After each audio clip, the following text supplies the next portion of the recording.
Oh, so what I want to tell you is that, but cultural appropriation, or how to use other people's culture, is rather quite complicated, because have you ever watched this movie called Kill Bill?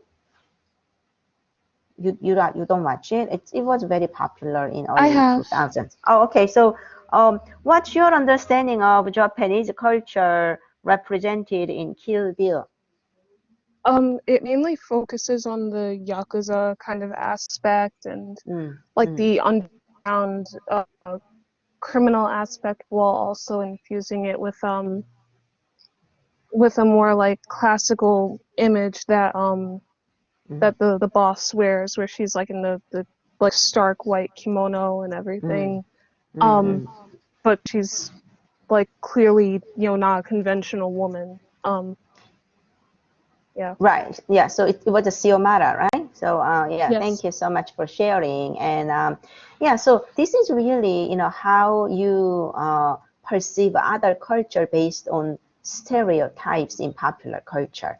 And that is a huge issue. And in this class, we didn't talk a lot about those stereotypes in popular culture. And that's why I am moving in from the 19th century to our own time. So stereotypes in popular culture, it's a whole other issue. And if you ever take Professor Yuni Kawamura or Mark De Jong, in sociology, they will discuss a lot of these. I intentionally try to leave this to you, because you are living through these stereotypes in popular culture. So these type of clothes, this is also what Monet, and French painters were experiencing the impact of their own contemporaneous popular culture from Japan.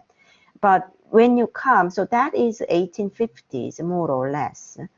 And if you come to 2020, we are 2020, but like 2000s or 19, let's say 85-ish, they were already living through these popular culture, like stereotypes or culturally appropriated images of other culture, more than 100 years.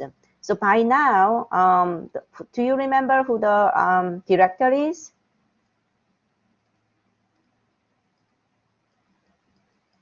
You don't know Quentin Tarantino. So he is originally, I mean, his family grew up in California, so he's like a product of California culture. But do you see these? These are all like gangsters, who follow this woman, Oren Ishii, and then the woman behind it, Sophie Fatal, is Oren Ishii's lawyer, so she's the boss of the criminal organization. And then this woman, for example, she's a non-Japanese. Lucy Liu, the actor, is actually Chinese American, but because Asian, the director didn't have any problem using Chinese woman playing the role of Japanese Yakuza boss, right? And then the lawyer, she usually appears in less ornate kimono, but she's also showing this type of non-Asian people comfortably put on, Asian clothing. And then another woman, it's a Japanese, again, horror movie characters, right? School-based horror film characters. So you are going to see a school uniformed girl, but she is, extremely powerful killer, right? And this is also a fantasy of schoolgirl uniforms in popular culture. So altogether, these are embodiment of it. And because you have this popular culture and film or novel or anime, right? Like all those other forms of reproduction, people who don't have any knowledge of Asian culture and civilization, they merely conceive these as a representative of the other culture that they experience in popular culture. And what do? the Halloween comes, then you have choices, right? What do I, what shall I be? And you can be a, what is it, a Ninja Turtle, right? Or you can be the Kill Bill, Oren Ishii full set, and you show up, then your viewers or your group will recognize you not as a person culturally appropriating, but more like, oh, so that's like a Star Wars costume, or Kill Bill costume, those kind of things. So that tradition of non-Asian people comfortably wearing, putting on Japanese kimono, you have again a long tradition of it. So after 1870s Japonism sensation, the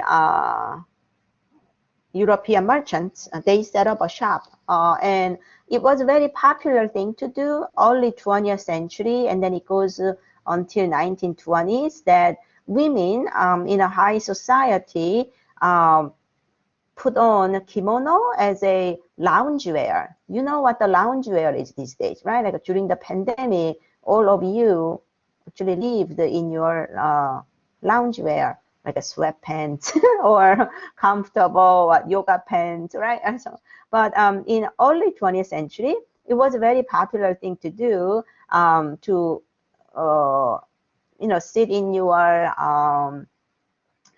parlor or salon sofa in this embroidered or painted beautiful kimonos, often made of silk. And also it suited Japanese export industry. They have to sell something, right? The trade is always mutual, so that Japanese small-scale manufacturing factories were making a lot of those. So Kimono Sadayako, it's the company name. And then it's in Boulevard de Capucine in Paris. That is near, actually, department stores, Printemps or Galeries Lafayette. And then, so it's the shop is in France. And then it's usually exported from Japan through their agent. But this one, they are advertising it in, in, what is it, the Italian, somehow it's Italian advertisement.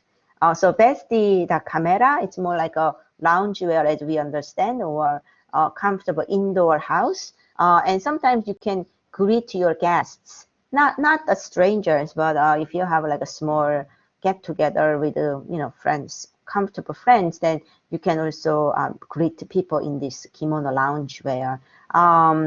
So this is one advertisement from 1905.